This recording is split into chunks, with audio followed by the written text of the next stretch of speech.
నమస్తే, welcome to new TV. దేశవ్యాప్తంగా సంచలనం కలిగించినటువంటి వ్యవహారం తెలంగాణలోని ఫోన్ ట్యాపింగ్. ఇప్పుడు ఈ కేసులో అనేక మందిని విచారించారు. ఇప్పటికే నలుగురిని అయితే అరెస్ట్ చేశారు. ప్రణీత్ రావు, రాధాకిషన్ రావు, అలాగే భుజంగరావు, తిరుపతన్న.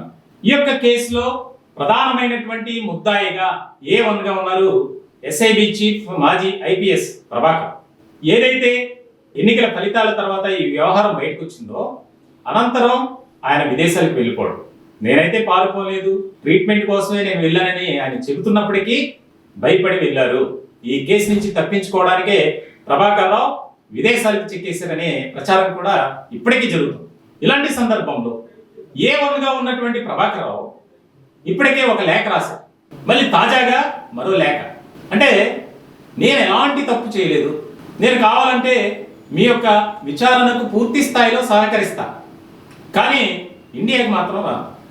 చూడండి, నేను త్వరలో వచ్చేస్తున్నా, మీకు అన్ని రకాలుగా సహకరిస్తా విచారణకు సంబంధించి అని చెప్పి గతంలో చెప్పారు. ఇప్పుడు నేనైతే ఇండియాకి వచ్చే పరిస్థితి ఇప్పుడు లేదు, అది కూడా నా ఆరోగ్య పరిస్థితుల దృష్ట్యా. చూడండి ఎంత కీలకమైనటువంటి పరిణామం. ఆయన కనుక విచారణకు వస్తే ఈ వ్యవహారంలో గులాబీ పార్టీ నేతలు అడ్డంగా బుక్ అవుతారు. వాస్తవంగా చెప్పాలంటే ఫస్ట్ బుక్ అయ్యేది కేసీఆర్. ఎందుకంటే అప్పుడు ముఖ్యమంత్రిగా ఉన్నారు. ఆయన ఆదేశాల మేరకే ఈ ప్రభాకర్ రావు కింద స్థాయి సిబ్బందికి ఆదేశాలు జారీ చేశారు, దిశానిర్దేశం చేశారు.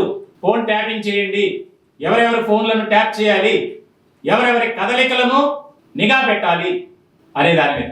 ఈ అరెస్ట్ అయినటువంటి నలుగురు కూడా ఇప్పటికే వారి దగ్గర నుంచి 4-5 సార్లు స్టేట్మెంట్ తీసుకున్నారు. విచారణ సమయంలో, అరెస్ట్ చేసే ముందు, అరెస్ట్ చేసిన తర్వాత, అలాగే కోర్టుకి సబ్మిట్ చేసే సందర్భం. ఇటువంటి పరిస్థితుల్లో వారంతా చెప్పింది ఒకటే, మా యొక్క బాస్ ప్రభాకర్ రావు చెప్పినట్లే మేము చేశాం, ఆయన చెప్పిందే మేము విన్నాం అని చెప్పి. ఇప్పుడు ఆయన తాజాగా మళ్ళీ ఒక లేఖ, నేను నిప్పుని, నాకు ఎలాంటి పాపం తెలియదు, నేను ఎలాంటి తప్పు చేయలేదు, చేసిందంతా చేశాడు, మళ్ళీ ఇప్పుడు ఏం ఎరగనట్లు నాకు అసలు ఏమీ తెలియదు. చూడండి ఎంత కీలకమైనటువంటి పరిణామం. దీనికి సంబంధించి ఇప్పుడు చాలా ఆసక్తికరమైనటువంటి చర్చ జరుగుతుంది తెలంగాణ రాజకీయాల్లో, అలాగే అధికార వర్గాలు, ముఖ్యంగా పోలీసు విభాగం. అరెస్ట్ అయిన వారు అందరూ కూడా ఒకటే మాట, మా బాస్ అంటే SIBలో ఇంటెలిజెన్స్ బ్యూరోలో ఆయనే కీలకమైనటువంటి వ్యక్తిగా ఉన్నారు, ఇప్పుడు నాకేం తెలియదు అంటారు. ఒకసారి ఆ లేఖ చూస్తే కనుక జూబ్లీ హిల్స్ పోలీసులకు లేఖ రాసిన SIB మాజీ ప్రభాకర్.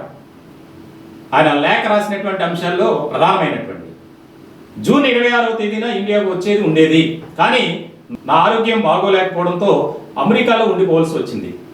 క్యాన్సర్తో పాటు గుండె సంబంధమైన వ్యాధులతో బాధపడుతున్నాను. అమెరికా వైద్యులు ఇచ్చిన సూచన మేరకు అక్కడే ఉండి ట్రీట్మెంట్ చేయించుకుంటున్నాను. ఈ కేసుకు నాకు ఎలాంటి సంబంధం లేదు. పూర్తి అసత్యమైన ఆరోపణలు నాపై చేస్తున్నారు. నేను ఎక్కడా కూడా ఇల్లీగల్ పనులు చేయలేదు. పోలీసులకు ఈ దర్యాప్తులో సహకరించేందుకు నేను సిద్ధంగా ఉన్నాను. నేను ఇండియాకు వచ్చే వరకు టెలికాన్ఫరెన్స్ ద్వారా లేదా మెయిల్ ద్వారా పూర్తి సమాచారాన్ని అందించేందుకు సిద్ధంగా ఉన్నాను. నేను క్రమశిక్షణ కలిగిన ఒక పోలీస్ అధికారిని. విచారణను ఎదుర్కొంటున్నాను. ఎక్కడికి తప్పించుకొని పారిపోయే పరిస్థితి లేదు. నా ఆరోగ్యం కుదుటపడిన తర్వాత నేనే ఇండియాకు వస్తాను. గతంలో కూడా పలుమార్లు ఉన్నతాధికారులకు విషయాన్ని వాట్సాప్ కాల్ ద్వారా చెప్పాను. నా దృష్టికి వచ్చిన సమాచారాన్ని మొత్తం కూడా విచారణ అధికారికి ఇచ్చేందుకు సిద్ధంగా ఉన్నాను. ఇదండి లేఖలోని ప్రధానమైనటువంటి అంశం, మ్యాటర్. చూడండి, ఇక్కడ నేను ఎక్కడా కూడా ఇల్లీగల్ పనులు చేయలేదు, పూర్తి అసత్యమైన ఆరోపణలు నాపై చేస్తున్నారు. చూడండి ఎంత అంటే చేసిందంతా చేసేసి కింది స్థాయి ఉద్యోగులను, సిబ్బందిని నానా మానసిక హింసకు గురి చేయటం, వేధించడం అంతా చేశారు. ఇప్పుడు మరి ఈ సలహా ఎవరు ఇచ్చారో తెలియదు, కానీ ఈ రకమైనటువంటి లేఖ. నేను పూర్తిగా సహకరిస్తానన్న వ్యక్తి మరి జూన్లో వస్తానన్నప్పుడు రావాలిగా.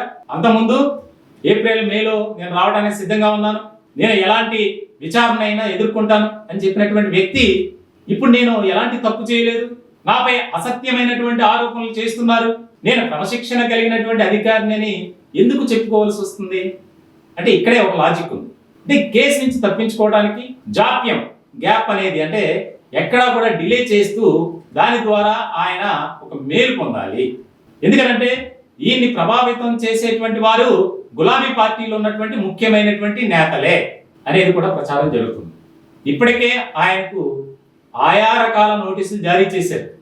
ఈయనతో పాటు ఇంకొక మహానుభావుడు ఉన్నాడు, ఒక ఛానల్కి సంబంధించినటువంటి ఎండి హైదరాబాద్, ఆయన కూడా విదేశాలకు పారిపోయినటువంటి పరిస్థితి. ఇటువంటి సందర్భంలో అరెస్ట్ అయిన వారంతానేమో ఆయన కింద పనిచేసేటువంటి సిబ్బంది, మా బాస్ చెప్పారు, ప్రభాకర్ రావు గారు చెప్తేనే మేము చేశామని చెప్తుంటే, ఈయన మాత్రం నేను క్రమశిక్షణ కలిగినటువంటి అధికారిని, ఎలాంటి ఇల్లీగల్ పనులు చేయలేదు అని ఒక ప్రేమ లేఖ రాసినట్టు పోలీసులకి లేఖ.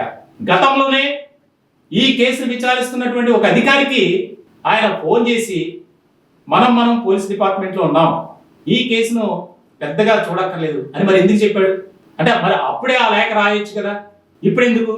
అంటే ఎవరో సజెస్ట్ చేస్తే, ఎవరో సలహా ఇస్తే ఇప్పుడు ఈ లేఖ రాశారు. అంతా మొత్తం కోడే కూస్తుంది.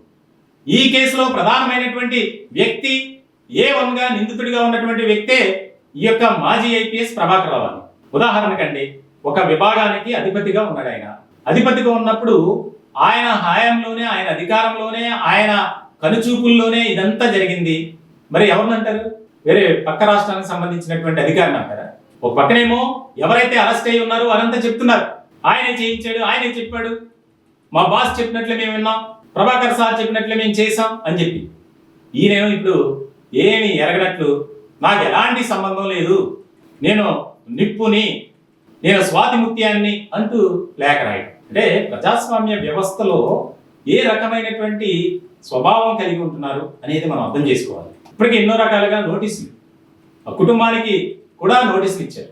వారు కూడా ప్రామిస్ చేశారు, మేము ఇండియాకి రప్పిస్తాం, మీకు పూర్తి స్థాయిలో విచారణ జరిపేందుకు, విచారణ చేసేందుకు కూడా మేము సహకరిస్తాం. ఇప్పుడు మళ్ళీ తాజాగా ఈ లేఖ. మొత్తానికైతే ఈ లేఖపై రాష్ట్ర ముఖ్యమంత్రి రేవంత్ రెడ్డి చాలా సీరియస్గా తీసుకున్నట్లు కూడా తెలుస్తుంది.